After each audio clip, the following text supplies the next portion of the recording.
Bien, buenas tardes, chicos. ¿Quién podría confirmarme cómo se escucha el audio?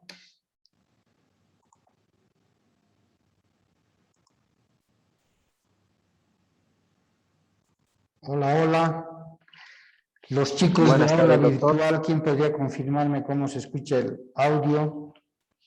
Se escucha bien, doctor. Gracias. Un par de segundos y empezamos con una retroalimentación. A ver, mientras se van conectando y saludamos acá a los chicos que están en el aula presencial. Rememorando un poco lo que vimos en la anterior clase, habíamos hablado del registro de derechos reales en Bolivia, después de haber hecho un resumen de los antecedentes, recordando que nuestra ley de derechos reales databa del 15 de noviembre de 1887, corroborado por un decreto supremo, posteriormente la ley 247, y el año 90 empieza a establecerse un desarrollo, una modernización del sistema de registro de derechos reales en nuestro país, si se acuerdan, estableciendo, como ven, un sistema personalizado de registro. ¿Qué quiere decir? Primero que el registro de derechos reales siempre se había desarrollado, ¿no?, en un sistema personalizado, prácticamente manual. De ahí dijimos que venía el registro por fojas y partida, conforme ustedes se acuerdan, las famosas FS y la partida, ¿cierto?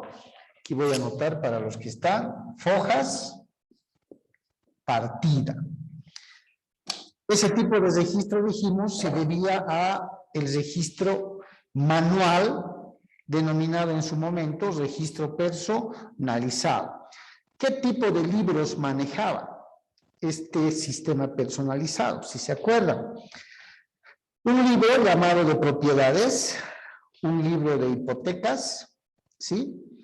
Donde también se derivaba el libro de anotaciones preventivas, gravámenes y demás, ¿cierto? De ahí que en el registro de cada uno de estos libros, de bastantes hojas ciertamente y bastante voluminosos, además en su tamaño, se establecía pues que cada una de las hojas de esos libros eran denominadas fojas.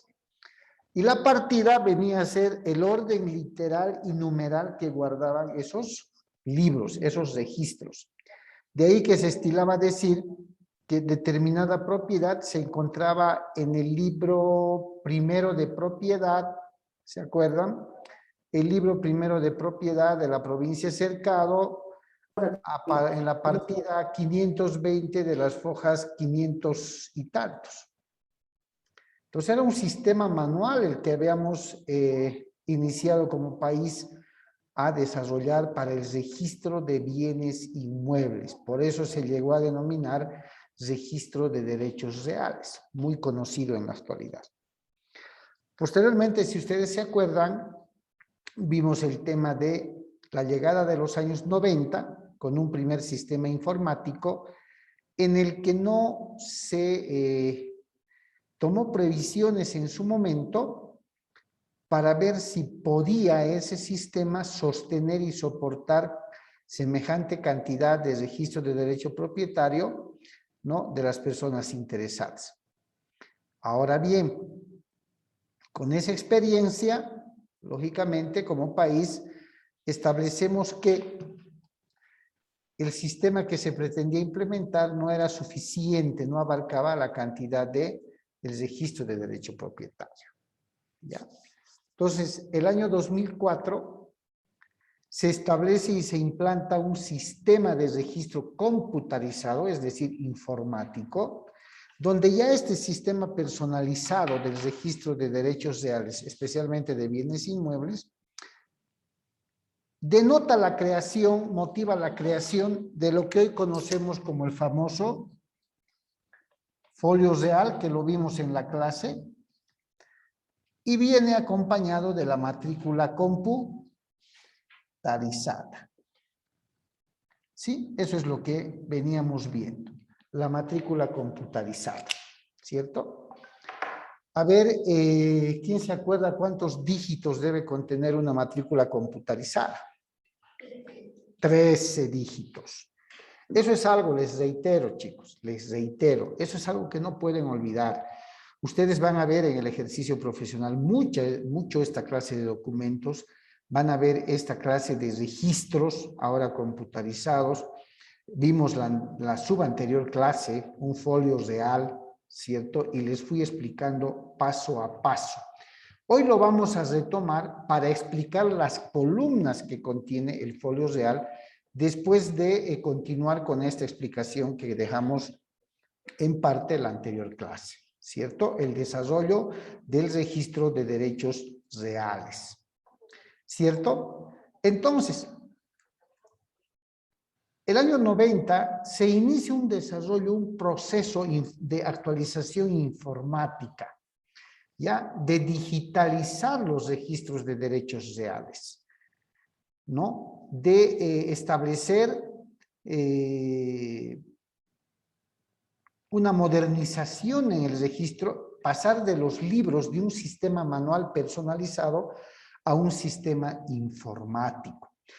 Es bueno que conozcan que en ese proceso de informatización, si vale el término, ha habido muchas falencias en el momento de transcribir los datos al sistema informático, supresión de nombres, alguna letrita en los apellidos, el número de carnet o algún dato del inmueble y todo lo demás. Entonces, eso ha meritado que los trámites también, cuando el propietario se advertía de esas omisiones o de esos errores, no vamos a decir voluntarios lógicamente, ¿no? Error de taipeo de pronto, tenía que hacer el trámite de subinscripción. Todo trámite, cuando ustedes escuchen subinscripción de algún dato que se encuentre erróneo, incompleto y demás, ¿no? Tiene que ver con solucionar algún errorcito de dato, de taipeo, de número, de fecha.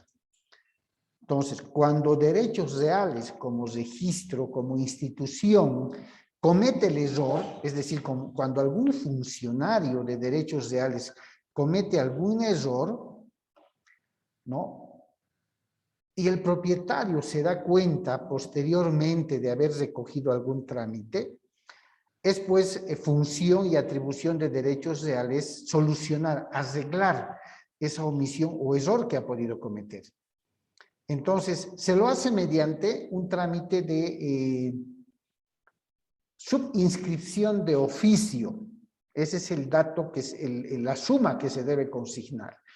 Y en el memorial, porque se lo hace mediante un memorial, se le debe explicar a derechos reales por qué se está solicitando una subinscripción de oficio, estableciendo, por ejemplo, que según los documentos, el título de propiedad, la ubicación del inmueble se encuentra detallada en la calle Santibáñez, número 550, esquina Junín, y entre la calle Miraya, por decir.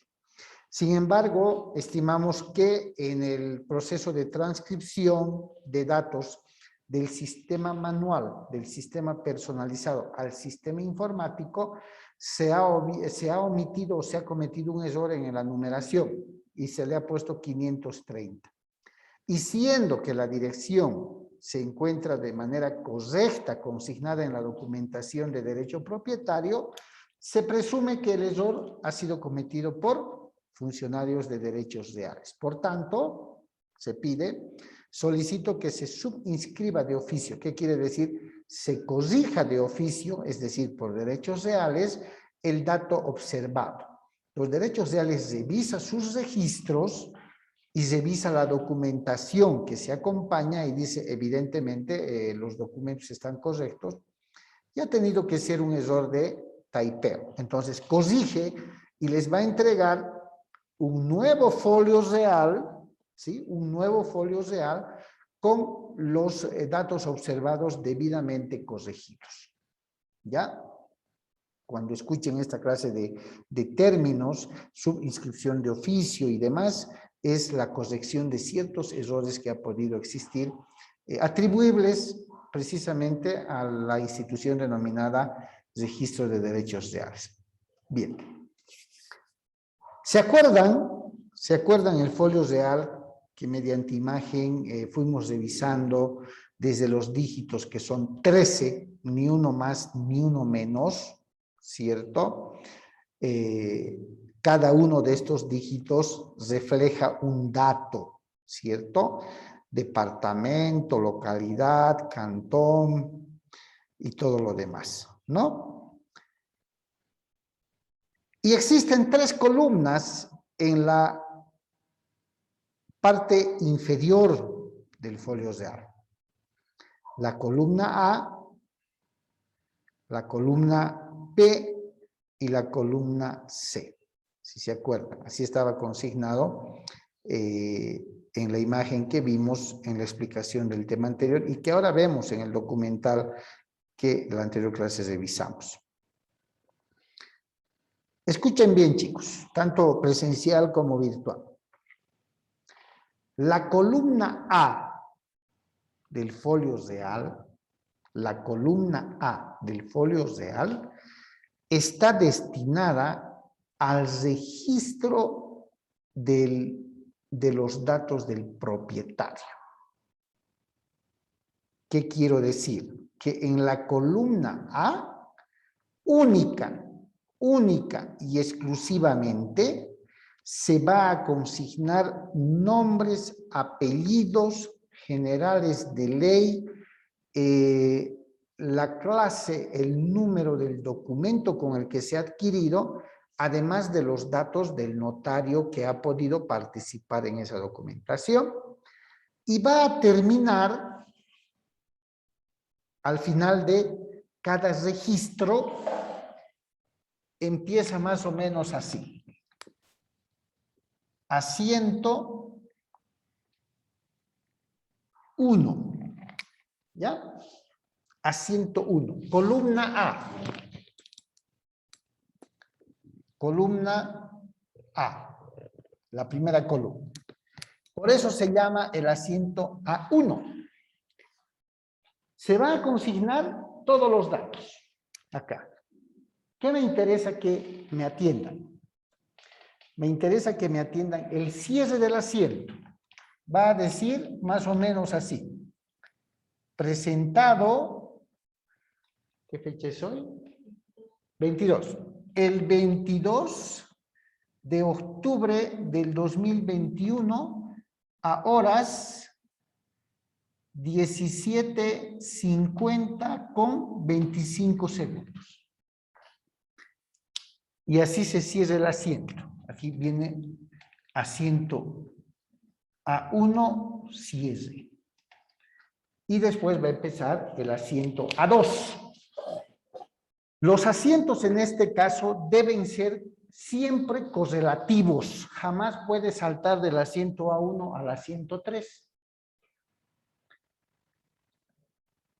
Toda modificación, toda actualización, toda corrección que se haga a los datos personales del propietario registrado va a merecer un nuevo asiento. ¿Sí? Si en el primer registro, acá en la columna A, se registró al propietario Martín Estrada Contreras, ¿sí? Martín Estrada Contreras. Pero se registró simple y llanamente como Martín Estrada Contreras. Y revisado su carnet, se había llamado Martín Pedro Estrada Contreras. No hay concordancia entre las generales de la cédula de identidad con el registro realizado. Entonces, ¿qué hay que hacer? Hay que corregir el nombre, hay que complementar el nombre. Esa complementación se va a registrar en el próximo asiento, aún se trate de la misma persona. ¿Ya? Es decir, se va a generar el asiento a ¿cuál? El 2. Muy bien. Ojo, atentos chicos también en aula virtual. Se va a generar el asiento A2. ¿Sí? Bien. Pero los asientos de derecho propietario, estamos hablando de la columna A, conforme hemos visto el folio real en la imagen de la pasada clase, y lo están viendo ahora de manera ordenada ABC, también en plataforma virtual. ¿Ya? Muy bien. Como el folio real prácticamente es la cédula de identidad del inmueble registrado y el número de matrícula que consta de 13 dígitos viene a ser como el número de carnet que nosotros las personas tenemos, ¿cierto? A nosotros nos dicen su nombre completo, dictamos su número de carnet, damos nuestro número, nos estamos identificando porque nuestra tarjeta de identificación, ¿dónde se registran las personas para obtener cédula? SEGIP, ¿cierto? SEGIP es la encargada de llevar el registro personalizado y de identificación personal en nuestro país. De los inmuebles es derechos reales. ¿Sí? Muy bien, como en la columna A, entonces, se registra el derecho propietario y se va a crear otros asientos conforme o se vaya vendiendo el inmueble o se vaya arreglando algunos datos del propietario, pero no solo algunos datos del propietario, también del inmueble. Ejemplo, resulta que en la parte superior, casi media del folio real, están consignados, si se acuerdan, la ubicación del inmueble, la extensión superficial y las colindancias, ¿se acuerdan? Justo al centro. La zona Zarco, manzana número tantos, distrito tantos, ¿cierto? Extensión superficial, 500 metros cuadrados, y el número de lote había sido 15, por así decirlo. Pero resulta que al haber transcrito, por ejemplo, no siempre va a ocurrir aquello, al haber transcrito los datos del inmueble al sistema computarizado, al folio real, resulta que no había sido 500 metros, nada más, había sido 500 con 45 centímetros. En ese caso, hay un error, una omisión de 45 centímetros en el dato de superficie. ¿Qué debo hacer? Debo corregir, ¿cierto? De manera correcta, debo corregir. Voy a hacer un trámite, actualmente se llama corrección de datos técnicos, ¿sí? Actualmente se llama corrección de datos técnicos. En esa corrección de datos técnicos, chicos, en el trámite que vaya a hacer, ¿cierto? Voy a pedir, pues, que se corrija la superficie. Y para ello seguramente tendré que presentar el plano aprobado del lote, donde está la superficie correcta, la resolución por la cual la alcaldía ha aprobado el lote y mi memorial o escritura pública de corrección de superficie. Esa corrección de superficie del inmueble registrado me va a generar otro asiento. ¿Se dan cuenta? Todo acto de registro que reciba derechos reales sobre un determinado inmueble, siempre va a generar otro asiento. Si corrijo datos técnicos, ubicación, manzana, distrito, predio y todo, asiento, dijimos hace rato con el nombre 2, ¿no? Si corrijo datos técnicos del inmueble, será el asiento 3. Si voy a corregir algún otro dato posteriormente, asiento 4. Así sea, se va a repetir el mismo nombre del propietario. Por un lado. Por otro lado, ¿sí? Por otro lado, cuando ese inmueble se venda, es decir, se transfiera, va a nacer también otro asiento. ejemplo, ya tenemos hasta la 104.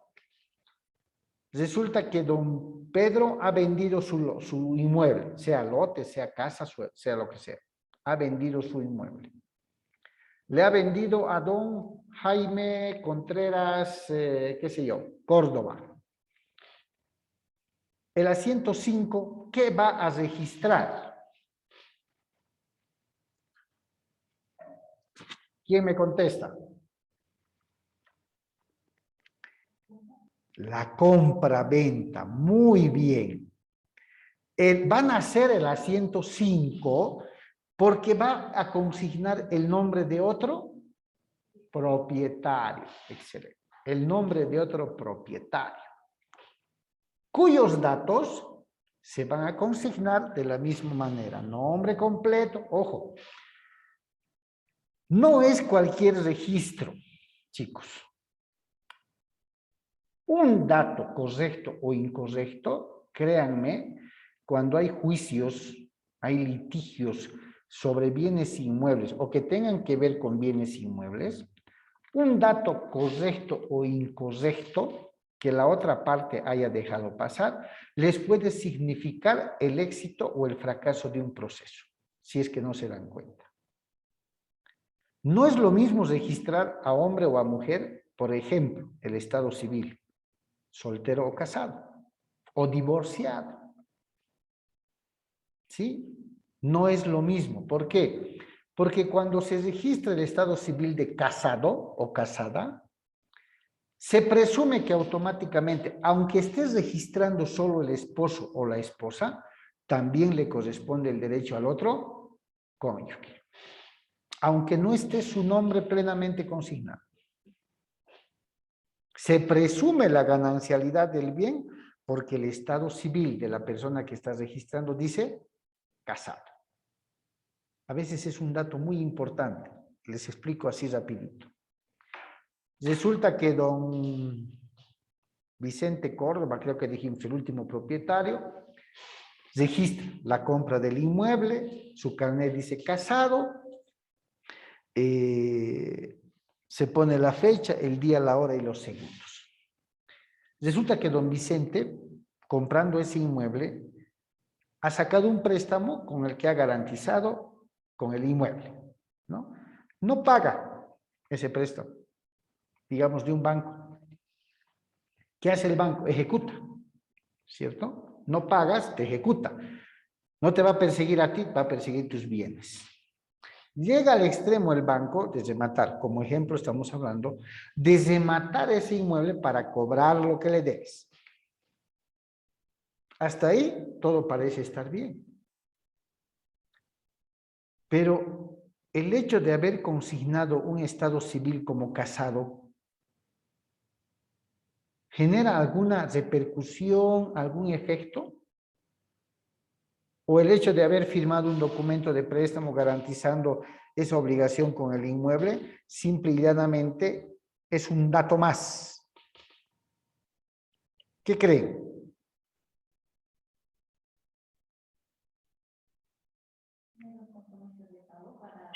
Creo que tal vez podría generar una diferencia por el hecho que todos casados tal vez podrían ir también a los bienes de la esposa, que se la deuda no se pagaría. Pero no sé qué.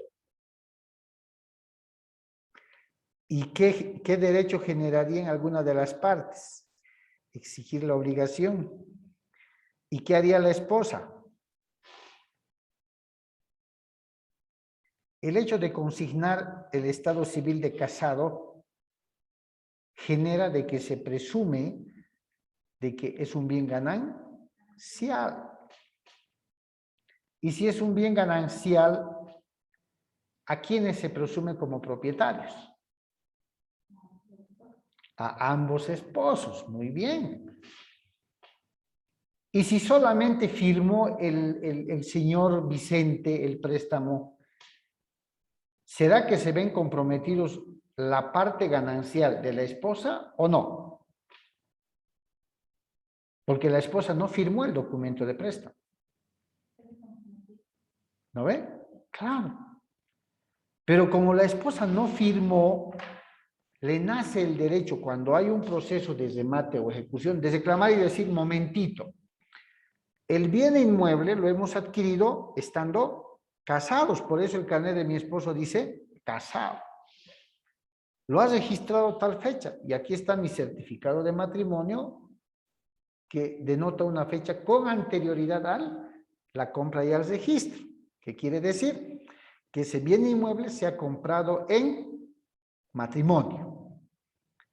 Yo no he firmado el documento de préstamo, por lo tanto, deberían de respetar mi 50% y reclama en el juicio que se libere y se respete el 50% que le pertenece a la esposa. Ese dato, ¿dónde lo revisamos? En el folio real, en el asiento, en la columna A de derecho propietario. Por eso es importante conocer en el tema de bienes inmuebles cada uno de estos datos. ¿Ya? Adelante, adelante. ¿Alguna pregunta, chicos?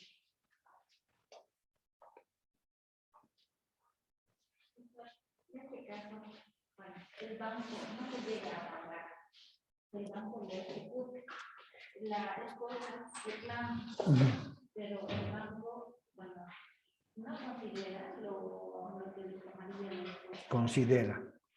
Y podría considerar. Sí, sí. A ver, acá la pregunta de la compañera Janet Obando dice en el ejemplo que proporcionamos, en el hipotético caso que el banco inicie un proceso de ejecución y llegue al trance del remate, ¿no? Va a perseguir siempre la totalidad del bien. Pero la esposa reclama su parte. ¿Dónde los reclama? En el proceso judicial. Le dice al señor juez, más o menos así, yo soy casada con el señor Vicente y si bien se ha registrado su derecho propietario, el derecho propietario con su nombre, es porque solamente le ha hecho el trámite. Por ello ha firmado la minuta de compra-venta él solo, pero no olvidemos, señor juez, que su estado civil en su cédula es casado. Y aquí está mi certificado de matrimonio, ¿cierto? Me he casado con anterioridad a la compra, por tanto, esta compra se ha hecho en el matrimonio. Y si se ha hecho en el matrimonio, la ley presume que ese bien es ganancial. ¿Qué quiere decir? 50 del esposo, 50 de la esposa. Tercero, yo no he firmado, señor juez, ningún documento con el banco para que denote o demuestre que yo he garantizado con mi 50% también la obligación, la deuda. Por tanto, que lo ejecuten el 50% de mi esposo, pero el mío lo tienen que respetar. Esa figura se llama tercería de dominio excluyente. ¿Qué quiere decir? Esto lo van a ver, no se preocupen, con más énfasis en derecho procesal civil. Ya, les adelanto, pero se llama así, tercería de dominio excluyente. ¿Qué quiere decir? Tengo dominio sobre ese 50% y pido que sea excluido del proceso. Más o menos va por ahí. Y créanme que de demostrarse, el juez va a dar curso y solamente va a entregar o va a permitir el remate del 50%. Y se va a respetar el otro 50%. De ahí que es importantísimo que revisemos a detalle los datos en la columna A, que únicamente consignan el derecho propietario. ¿Ya? Por eso se llama la columna del derecho de propiedad. Así le conocen, o la conocen como la columna A. Así de fácil. ¿Estamos, chicos? Doctor, una consulta. Y en el Adelante. caso hipotético de que la propiedad sea indivisible. Ya. Lo que puede ocurrir si la propiedad es indivisible, uno, la esposa o la tercerista, llamémosle así, no se hace ningún problema en que se remate el 50% de acciones y derechos, porque como es indivisible, se va a manejar como la copropiedad. ¿Se dan cuenta? ¿Se acuerdan de la copropiedad? Dos o más personas son al mismo tiempo propietarios de un mismo bien, pero en proporciones o acciones y derechos. Entonces, en ese folio, ¿quiénes van a entrar? el banco con el 50% que ha ejecutado y la esposa con su 50%. Ahora, si es materialmente divisible, bueno, la tercerista, en este caso la esposa o el esposo que aparece, puede pedir la división, la subdivisión material. ¿Cuál es el objetivo en esta clase de situaciones? Recuperar lo que le corresponde, ¿cierto? Ahora, tampoco vamos a pintarlo así de manera tan sencilla, ¿no ve? Allá tú firma, porque con estos casos que les estoy comentando, se ha dado inclusive los casos de personas que le han hecho la jugada a los bancos. Solo tú firma y si no logras pagar, no logramos pagar, yo aparezco para rescatar. Se ha dado caso. En la realidad, en la actualidad y en la realidad, díganme, si un banco, una entidad financiera va a prestar plata, ¿va a permitir que solamente el esposo o la esposa firme actualmente? No. Averigua en el CEGIB y en el CERECI el registro del Estado civil. Es más, resulta que yo presento mi carnet y le soy sincero, mi Estado civil sigue diciendo soltero, ¿cierto? Pero no me creen, pues, ¿no ve? A ver, una persona con 40 años soltero, poco probable, ¿no ve? ¿Sí o no? ¿Es soltero usted? Sí, claro que sí, no me he casado todavía. Ya, un certificadito, por favor, de Estado civil emitido por el CERECI. ¿Se dan cuenta? Si no tengo partida matrimonial, lógico, voy y lo voy a sacar y voy a decir, Estado civil, soltero. Pero si soy casado y no he hecho el cambio de Estado civil en mi carnet, ¿qué va a salir? Casado. Ah, entonces usted es casado. Tiene que venir su esposa para firmar también el documento. Peor si voy a garantizar con un bien inmueble. De Estado civil. Exactamente, claro. Acá dice, Janel, por ejemplo, es el mismo certificado que ahora piden para contraer matrimonio, ¿cierto? Mi carnet puede decir soltero, presento fotocopia. Soy soltero, por eso soy casado. ¿No ve? Me estoy casando doble vez. ¿Cómo que ha pasado? ¿Cómo que ha pasado alguna vez? Allá por los años 2000 me había casado y, sabe Dios, me separé de pronto, pero nunca hice el divorcio ni nada. Ya tengo una partida matrimonial y después de años me vuelvo a casar. Y cuando quiero hacer algún trámite de jubilación especialmente o algo, aparece que tengo 2 partidas de matrimonio. Entonces, ¿quién me va a certificar? El CERECI. Y ahí vendrán los procesos de cancelar una partida, anular la otra y todo aquello. Entonces, de ahí que es importante esta columna A, porque no solamente pensemos que nos lleva a conocer quién es el propietario. A ver, lógicamente, a ver, una pregunta, tanto clase virtual como presencial. Si la columna A está estructurada, está organizada por asientos de forma secuencial, asiento 0, asiento 1, asiento 2, asiento 3 y así sucesivamente. Pueden haber cuantos asientos haya sido posible inscribir. ¿Sí? No hay un número límite. ¿Cuál de los asientos es el que me va a reflejar? Esa es la pregunta. ¿Cuál de los asientos es el que me va a reflejar quién es el propietario actual?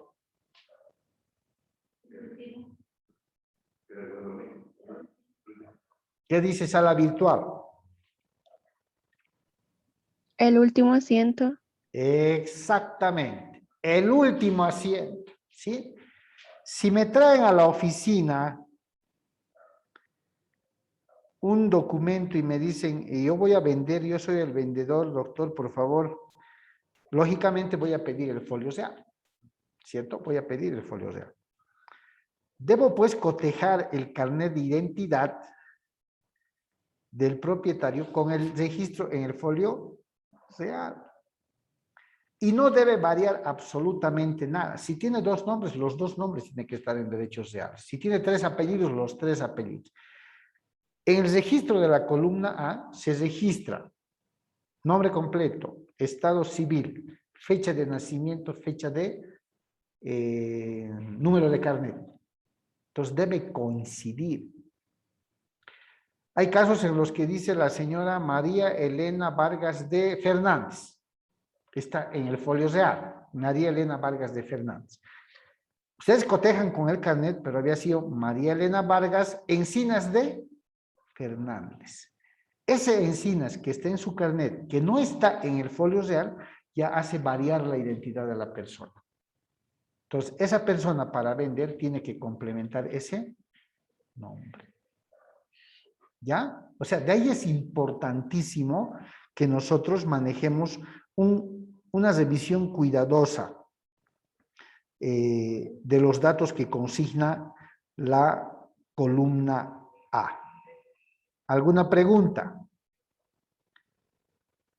¿O está claro, chicos?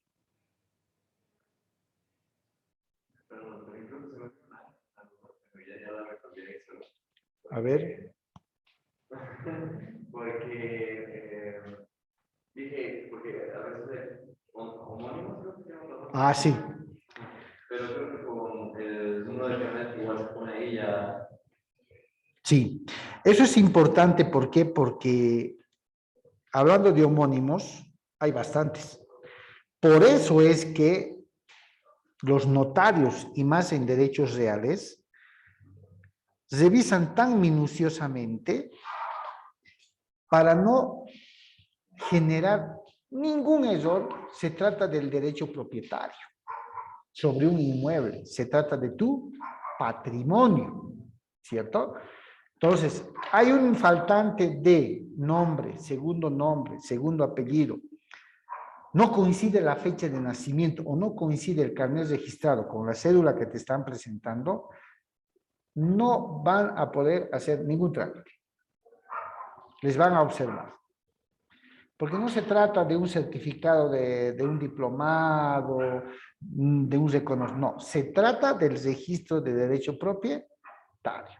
Y por eso, a ver si nos da tiempo, lo vamos a conocer, porque eso también lo van a ver. Por eso es que el año 2012 se promulga la famosa ley, a ver si han escuchado, la famosa ley 247 de regularización de derecho propietario y correcciones de datos de identidad y datos técnicos. Lógicamente, esa primera ley ha sido actualizada y modificada por otras leyes, ¿no? A lo largo de estos años, y este último ha sido nuevamente puesta en vigencia. No vamos a hablar de regularización del derecho propietario porque es un tema procesal, pero sí podemos hablar de que mediante esta ley se corrigen datos personales del propietario y se corrigen datos técnicos del inmueble, siempre en la columna A. ¿Por qué? Porque la columna A es la que nos habla de la titularidad del derecho propietario. ¿Ya? Eso tiene que quedar claro.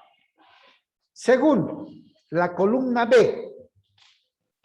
A ver, chicos, en aula virtual, si se corta, no se preocupen. En segundos les vuelvo a pasar el link, ¿ok? Hablemos de la columna B. La columna B está estructurada y organizada para todos los registros de gravámenes y restricciones que se ponen sobre el inmueble. ¿Cómo se conocen a estos gravámenes y restricciones? ¿Quién podría decirme? ¿Qué tipo de gravámenes y restricciones conocen, chicos? Hipoteca, muy bien. ¿Qué más?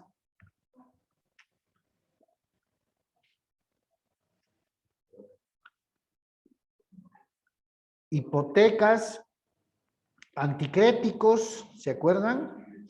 Anotaciones preventivas, ¿cierto? Esa clase de actos jurídicos, porque son actos jurídicos, como hemos visto la hipoteca, hemos visto la antícresis y demás, se registran en la columna B del folio real. De ninguna manera y bajo ningún concepto en la columna A. ¿Ya? El A solamente para registro de derecho propietario. El B solamente para gravámenes y restricciones. Y con la misma minuciosidad de datos. A favor de quién se hipoteca, por cuánto monto se hipoteca, en qué fecha se ha hipotecado y todos los datos completos de la persona a favor de quién.